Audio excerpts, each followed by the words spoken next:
Jones doing his bass thing.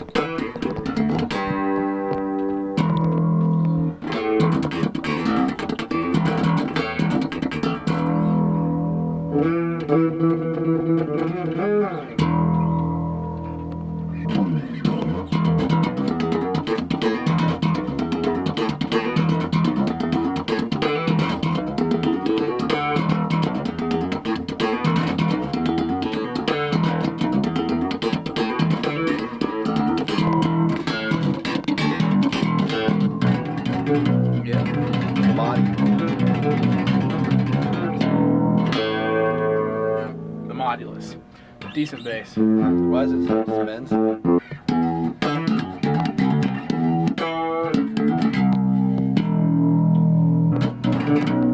know how you are about to stop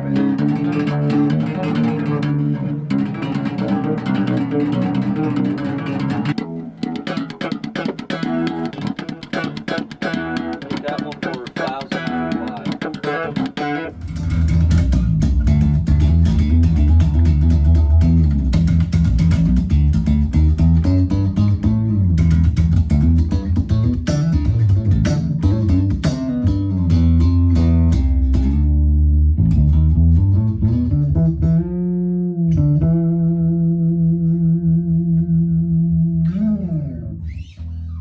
So the reason I gave up the slap and got away from it for many, many years was because it seemed counterproductive to the songwriting that I was going for with the collaborators I was working with.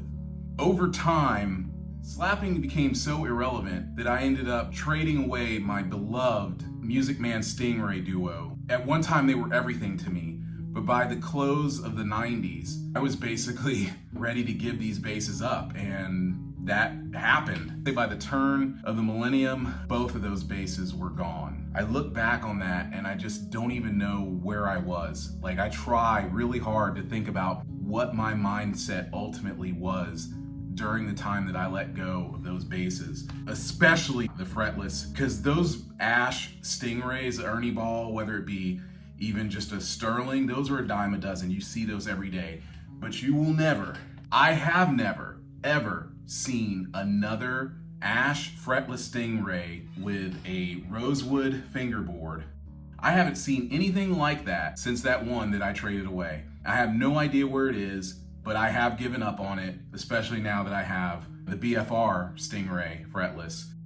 It did have its imperfections, but there was something about it, it made it a very special bass. And to have those two together and where I bought them, they came from the same store. They were probably built maybe on the same day or in the same month, but either way, I felt like those basses belonged together. Therefore, I relinquished them in the same location, which was a vintage guitar store, and I traded them for an upright bass foolishly that I no longer have. I sold it, and it sold in 2 seconds because it was a 1939K and everyone wanted one of those. I didn't really see the big deal, but anyway, back to what I was saying about the slap bass. It just seemed like to do anything other than making your contribution melodically to a song, that you set yourself apart or you were alienating yourself as a bassist in a band if you went for things like tap and pop, slap, any of that stuff. I remember one time a band I was in, the singer, she got upset because of one of my bass lines in the song.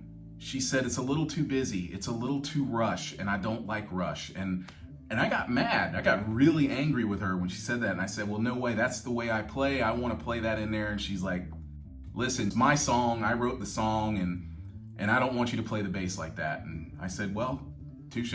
You know, ultimately I ended up quitting the band because she and we sang really well together, but there were just things that I wanted to do on the bass and she thought I was too flashy. And I guess that's the overall thing. It was, if you showed up to any type of rehearsal, if you showed up to the studio and you came rolling in there, like I told you guys, I had the Ken Smith, the 6-string Ken Smith.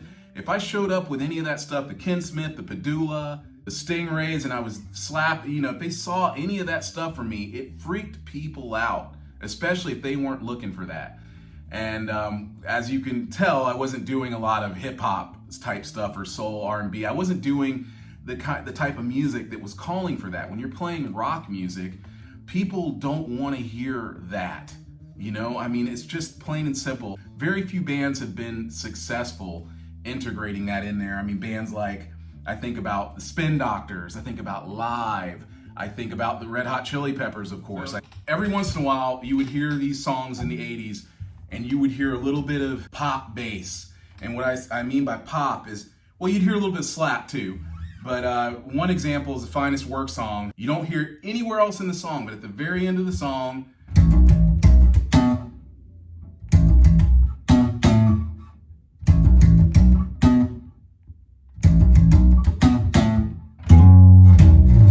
so anyway, I think that's really cool how you hear stuff like that. I never really thought the P bass made such a bad slap bass. Especially for a passive bass, it's pretty good. Anyway, I'm losing my point. As time went on, you heard less and less slapping and popping in rock music. You didn't hear that style of bass in rock music.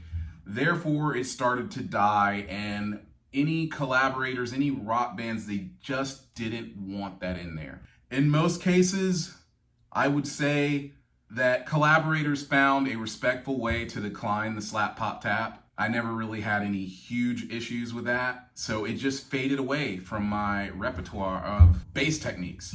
I took it out of the toolbox, and I should never have done that, because I can tell you right now, I would not want to get in a slap competition with the 23-year-old version of myself. I would not want to face that guy. I just don't feel the same as I used to.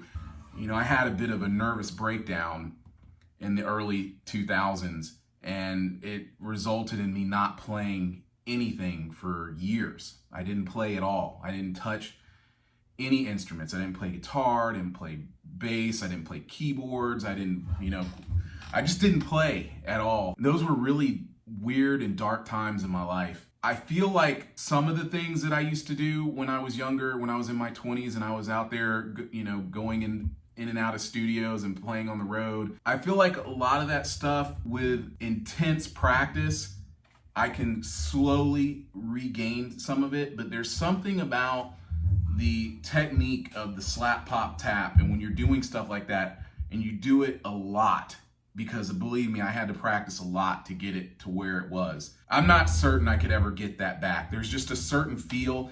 For example, when I did slap and pop tap the bass, I was a thumb down slapper. You could compare my slapping more to like Larry Graham or Flea, because I was more of a thumb across or thumb down. But there were a lot of guys who started coming around and their thumb was up. Mark King from Level 42, he's one of those guys who he slaps with his thumb up.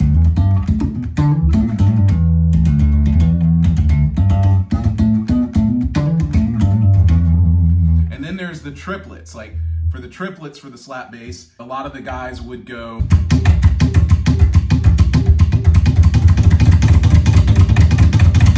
Okay, so that was how guys did triplets. I did not do triplets that way.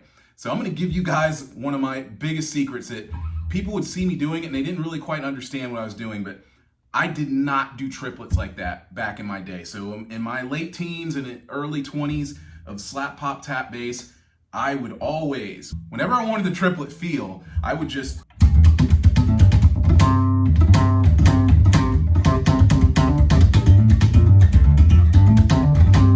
and the reason I'm showing you that now is because it is a sloppy method, but it's still part of what it shows the comfort that I had with the bass and things that I would do that would pass off as other things. Now, when I wanted to like get that going, I would just I would really get my wrist going like this. And I would sit for hours going. Like I said, I can't do it like I used to. And that is the thing, is like I can sit here and work on my fingers all day. And I may start to get a little bit of it back, but the way I was when I was younger, and I get it, guys, I understand. I know some people may think, oh, well, you're getting older, but listen, I watch Geddy Lee a lot. He's a fantastic bass player. He is one of my heroes. He's one of my biggest heroes. And this is not a negative statement, but I noticed when I watched them play a performance of YYZ, maybe from 2015, possibly, and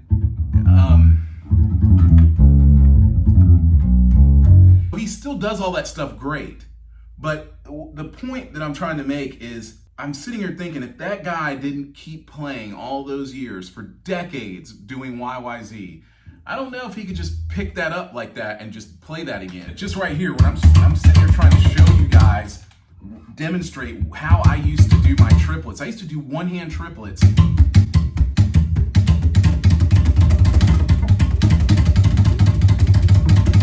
I mean, that was what I did. I didn't do this.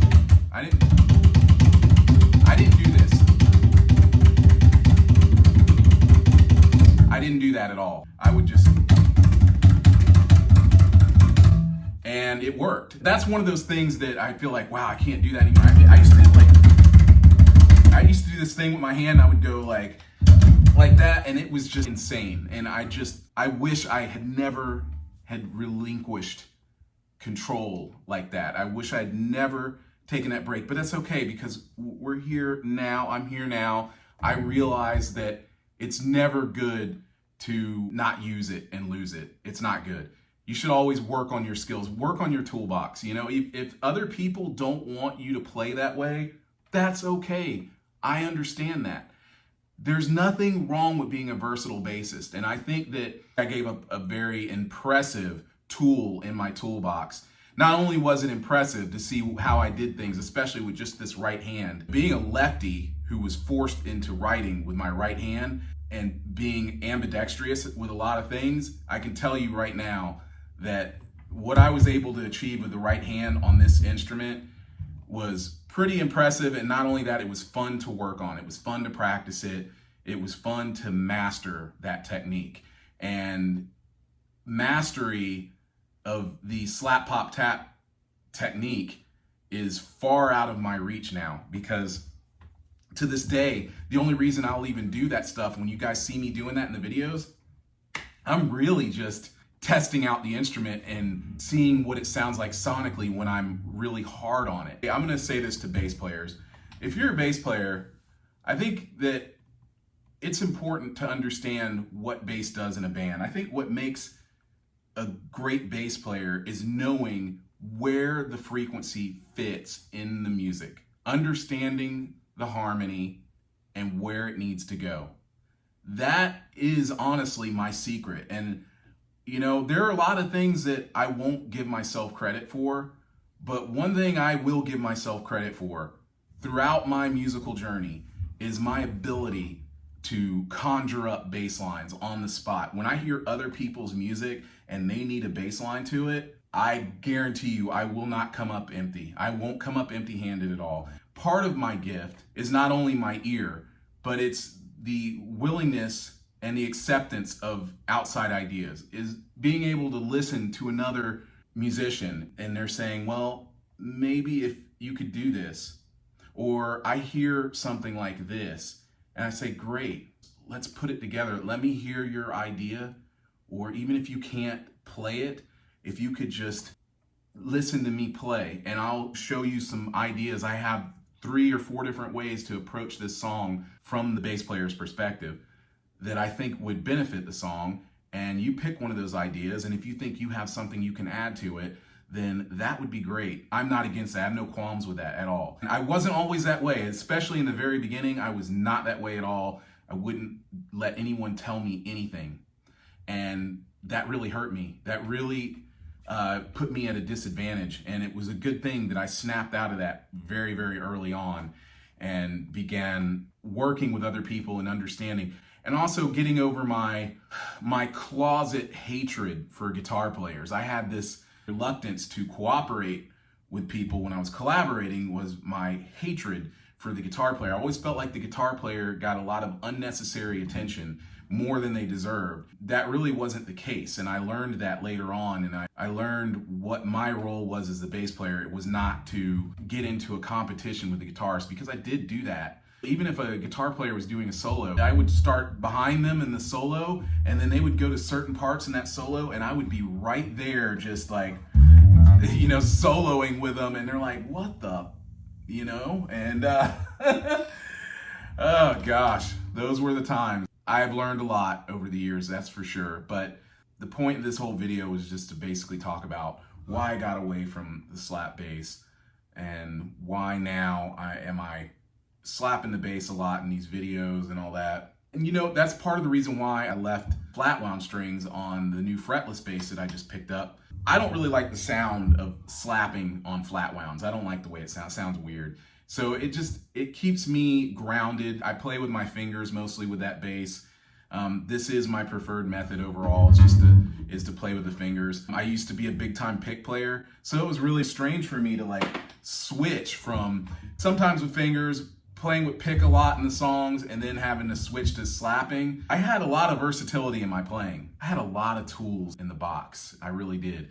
The slap, pop, tap thing, when the time is right and when I have a song or a collaborator who wants that style in there, I would love to be able to contribute some well-skilled slap bass to that song. But until then, I'm just going to be practicing and working on it. I'm probably going to refrain from doing it so much in the videos and go back to being myself, which is, you know, usually when I'm testing out basses, I'm typically just playing with my fingers, and I have to remind myself to take the pick and ride it with the pick for a little bit, just to kind of let you guys hear how these basses sound with the pick. There's a lot of great songs out there that these guys played with the pick. There are a lot of fantastic players that use pick. The reason I used a pick is because I came from the guitar, like a lot of bass players do. But I think that being able to have the ability to go back and forth from the pick to the fingers is something that I never completely let go of, but I definitely favor the fingers. So that's it for this video. I think I've said enough. I'll have another one out to you soon.